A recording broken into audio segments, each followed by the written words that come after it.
All right, let's go now to Shawn Royster, who is on the phone with us. And Shawn, you were inside this nightclub, the Pulse nightclub, at the time of the shooting. Tell me what happened.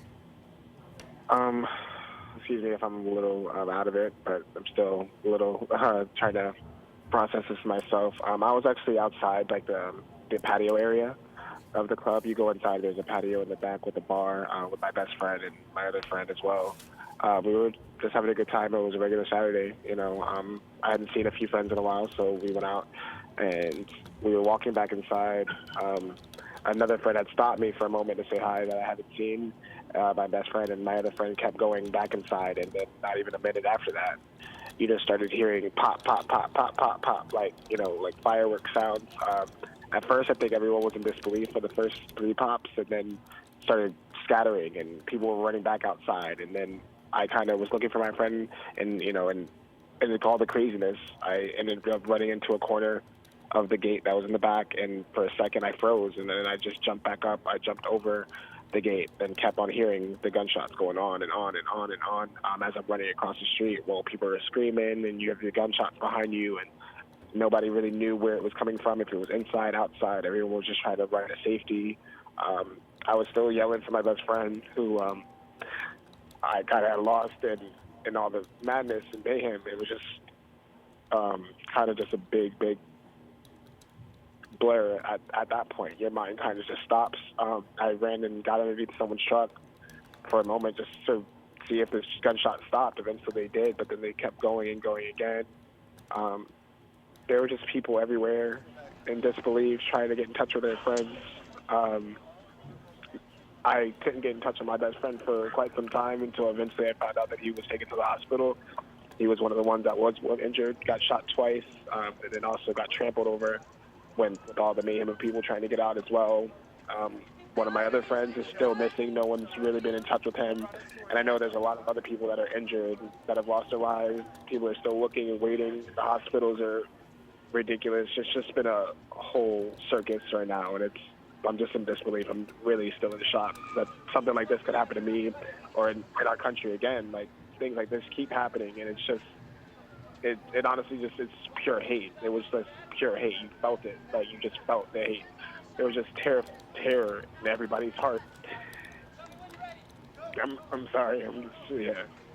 No need to apologize, Shawn. We thank you for spending time with us on the phone to tell us about this. If you can, Shawn, tell me how you are. Were you physically injured in any way? You said that you were hiding underneath someone's truck. How far were you, would you say, from that back patio area where you escaped from? Well, no, I wasn't injured, luckily. Like, I feel bad even saying that with all the turmoil that's happened with everyone that is injured. My prayers go out to them and their families. But right behind the club, when you jump off from the patio, I jumped over the gate and I ran across the street. There was a Wendy's right there. I ran behind the Wendy's, but still heard the gunshots, and they sounded like they were coming closer from whichever direction they were coming from. So I just kept running back. There was a house behind, like a bush. Went to the door to try to bang on the door to try to get someone to call 911. Like, my mind wasn't running and I had my phone in my hand, but I kept on hearing gunshots, and there was a big white truck. So I'm like, hey, you know, let me get under the truck and just not move, not breathe anything, at least until it stops. So it wasn't that far away, but it was, I guess, far enough as far as I felt safe. But people were running in all different directions. Like, where I was running, to the left, to the right. I mean, you really, especially when you're on the patio, you really didn't really know if it was inside, outside. And there were 2 extra doors to get to the patio, so you wouldn't know which way the person was coming anyway. So it was just, everyone's mind, I'm pretty sure, just stopped, and everyone just went on autopilot and was just trying to protect themselves. Shawn, take me back to the moment when you were in that back patio area, in the moments before you said you heard those successive gunshots. What did you see? What was the atmosphere like? What did you hear in those moments leading up to those gunshots? I mean, it was fun. Like, everyone was smiling, laughing. It was a Saturday night. You know, it was nice out. Everybody was just trying to have a good time. And within an instant, the whole mood and aura of the whole club just changed to shock and then terror. That's the way I can describe it. Everybody was screaming. It just, looking for cover, trying to be safe because no one knew what was going on. Like, the music instantly stopped and all you heard was gunshots, constantly gunshots. They would just go pop, pop, pop, pop, pop, stop for about 2 seconds, pop, pop, pop, pop, pop, pop, pop, stop for another second, pop, pop. Like, it was just continuous. And, I mean, everyone, I guess, was just waiting for it to stop. I know I was, at least. And then it didn't stop, and you tried to get out of there. What did you see as you were trying to make your way out of there, Shawn? Do you remember? Honestly, I pretty much just remember seeing people running, like people jumping over each other, people just running across the street. I mean, there was oncoming traffic at the same time, too. So, I mean, when you jump off the patio, you run right into the road to cross it. So people weren't even looking onto oncoming traffic. It was just, people were just trying to get away and not get shot. There was screaming. There was...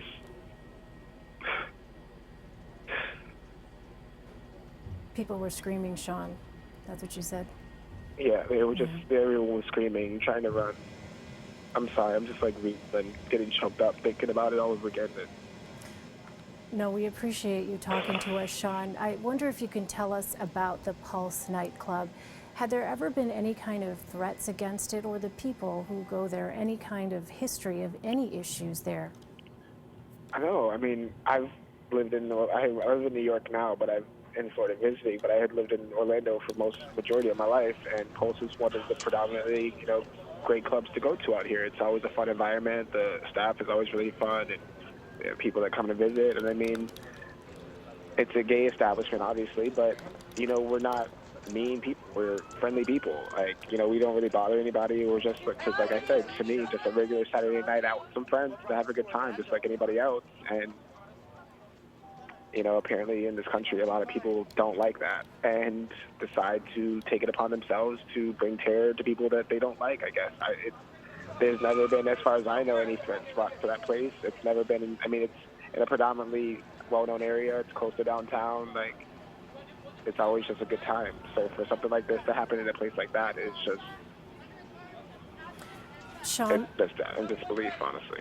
Shawn, you said that you came with a group of friends and that one of those friends is still missing. Is that right? Yeah, that's correct. And there's not been any word at this point at all from family members or friends? No, I know that his family has been in contact with some of his friends, trying to figure out if he's gotten contact with them, if I've gotten in contact. We've all been trying to reach out and call. On Facebook, there's a lot of people asking if anyone's heard about him. And how is the family doing?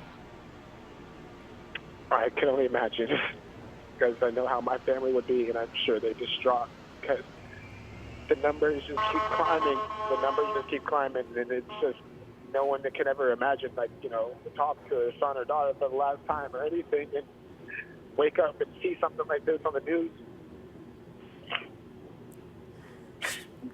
So sorry, Shawn, for what it is that you've been through, and for those family members who've lost their loved ones. Shawn, what are you going to be doing now in the hours ahead here? I'm heading just to get my mind off of things right now with my mom and my brother, but I'm heading back to the hospital to check on my friend once he gets out of surgery as well, to be there with his family, and just to kind of be support for everybody else that is there dealing with it. Because, there's still a lot of people at the hospital waiting to hear word about their family, their loved ones and stuff as well. So that's all I can do, is just be in the biggest support I can. Shawn Royster, we thank you so much for sharing your time with us and telling us about what took place there. We're thinking of you. Great. Thank you. No problem. Thank you.